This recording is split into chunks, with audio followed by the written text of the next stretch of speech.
Quoi de neuf, résident? C'est votre mère Alistair, de retour une fois de plus avec un peu plus de bonté Godzilla Kong.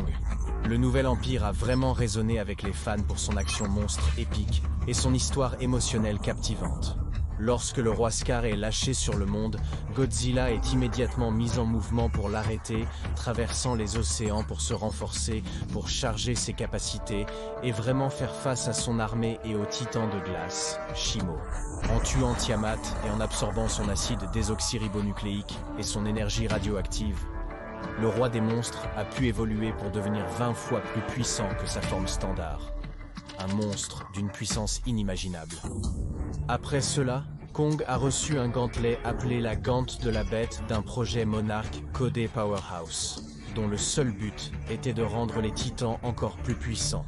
Mais pour arrêter le roi Scar, son armée et Shimo, il va avoir besoin de plus de puissance. Quelque chose avec des dents et un rayon de mort atomique. Il se rend donc au Caire pour recruter Godzilla pour sa mission.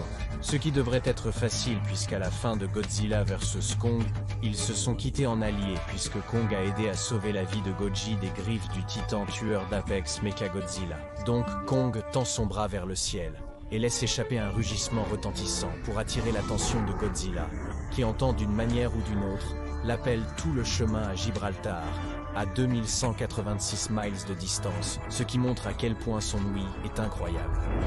Il saute donc du précipice et nage des milliers de miles directement vers Kong. Mais au lieu de rejoindre immédiatement les forces et de devenir, comme le suggère le titre, Godzilla Kong, il va directement vers Kong, les yeux verrouillés, prêt à bondir. Et malgré le meilleur effort de Kong pour essayer de communiquer avec le grand lézard, lui disant d'arrêter et de le suivre à travers le portail, il n'a pas pu mettre fin à la nature violente du roi des monstres. Mais pourquoi? Comme nous l'avons dit, ils sont en bons termes. Malgré les meilleures tentatives de Kong pour faire arrêter Godzilla et l'écouter, pour rediriger sa colère vers le roi des cicatrices et la terre creuse, il charge toujours directement sur le singe et le fait s'écraser à travers la première merveille du monde. J'ai vu certaines personnes théoriser que Godzilla est tellement gonflé de pouvoir qu'il entre dans une véritable rage de stéroïdes, le comparant à ce qui arrive à Superman dans Justice League, qui vient de se réveiller et attaque les premières personnes qu'il voit. Ou un peu comme le T-Rex dans Le Monde Perdu qui se lance dans une véritable déchaînement monstrueux à la recherche de son bébé. Mais est-ce vraiment ce qui se passe? En fait, il y a quelques explications. Adam Wingard a déclaré que bien que Godzilla et Kong étaient en bons termes à la fin de Godzilla vs Kong, l'accord était « Tu t'occupes de la terre creuse, je surveillerai la surface, mais ne me laisse pas te revoir ici ». Godzilla est toujours extrêmement territorial. Et bien que Kong ne se souvienne pas de la guerre des titans que le roi Scar a déclenchée, Godzilla s'en souvient. Il était là, et a vu de quoi il était capable. Donc le roi des monstres n'est pas si facile à pardonner aux singes pour avoir perturbé la paix.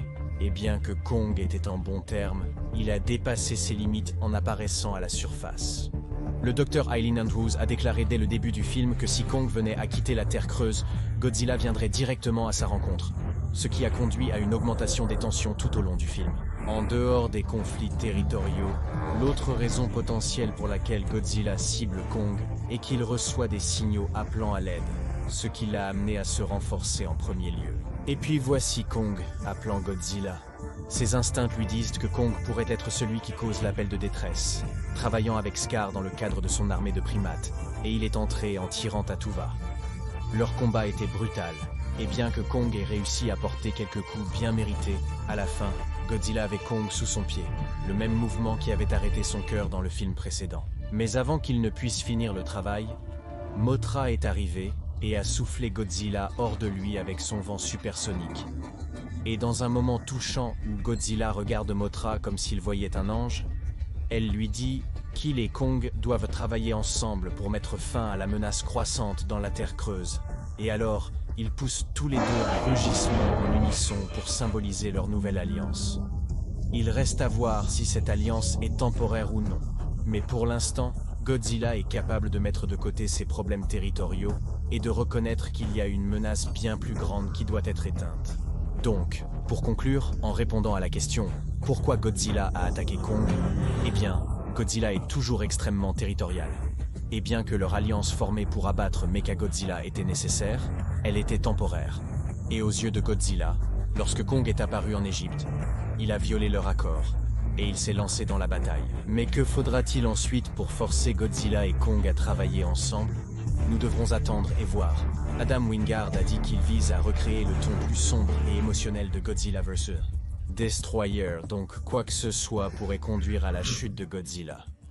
Dites-nous dans les commentaires si vous voulez les voir collaborer à nouveau, ou préférez un film solo.